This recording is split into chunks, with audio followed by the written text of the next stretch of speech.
एक गांव में एक आम का पेड़ था। बहुत छायादार वृक्ष था। बहुत दूर दूर तक उसकी शाखाएं फैली थीं और मीठे फल देता था।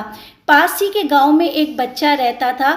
इस पेड़ के साथ खेलने आता था, मीठे फल खाता और शाखाओं में झूला डालकर झूला करता था।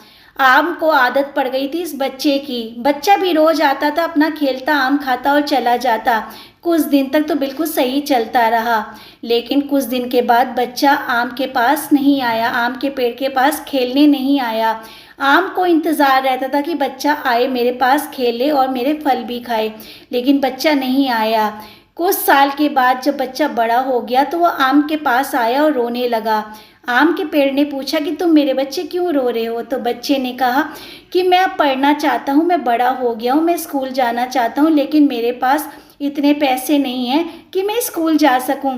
तो आम के पेड़ ने कहा कि तुम ऐसा करो, मेरे सारे मीठे फल ले जाओ और उसको बाज़ार में बेच दो। बाज़ार में बेचने के बाद तुम्हें जो पैसे मिले उससे अपनी पढ़ाई को जारी रखो। उस बच्चे ने ऐसा ही किया। सारे आम के मीठे फल जो थे तोड़ लिए और उसको मार्केट में बेच के उसने भी पढ़ाई अपनी शुरू कर ली। ऐसे ही बच्चा फिर कुछ साल तक फिर नहीं आया। अब वो बच्चा बड़ा हो गया था। जब बच्चा बड़ा हो गया फिर से आम के पास आया, फिर वो रोने लग गया। अब आम ने पूछा कि मेरे बच्चे अब तुम क्यों रो रहे हो? तो बच्चे ने कहा कि मैं बड़ा हो गया हूँ, मुझे अपना घर बसाना है, मुझे नया घर भी बनाना है, मुझे नौकरी भी करनी है, मुझे शादी भी करनी है, मेरे पास पैसे नहीं हैं। आम के पेड़ ने कहा मेरे बच्चे तुम रो नहीं, मैं जानता हूँ तुम्हें घर बसाना है, शादी करनी है, नौकरी करनी है। तुम ऐसा करो, मेरी पेड़ की सारी शाखाएं काट लो और अपना घर भी बसा लो, नौकरी भी कर लो। तो उस बच्चे ने ऐसा ही किया। जो बड़ा हो गया था उसने ऐसा ही किया, पेड़ की सारी शाखाएं काट ली और फिर वो चला गया। कुछ साल तक वो बच्चा फिर आम के पेड़ के पास नहीं आया, लेकिन अब वो बच्चा बूढ़ा हो गया था। अब वो फिर आम के पेड़ के पास आया, लेकिन आम का पेड़ उसे नहीं पहचान पाया।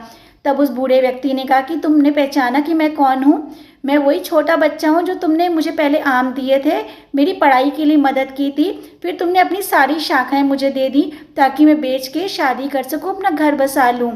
आम के पेड़ से ये सब बातें कर ही रहा था कि उतने में आम का पेड़ मर गया।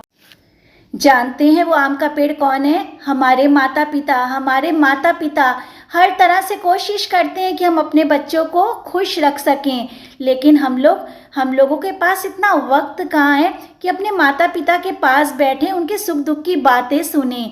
बस आते हैं तो थोड़ी देर के लिए उनके पास बैठते हैं, सारा दिन माता पिता बस अकेले ही बैठे रहते हैं। हम लोगों को इतनी फुर्सत नहीं होती है कि उनकी सुख दुख की बातें भी सुने, अपनी सुख दुख की बातें उनसे शेयर करें। इसीलिए ज़्यादा से ज़्यादा वक्त माता पिता के साथ बिताइए, बाद में पछतावा करने से कोई फ़ायदा नहीं है। ओम साई राम।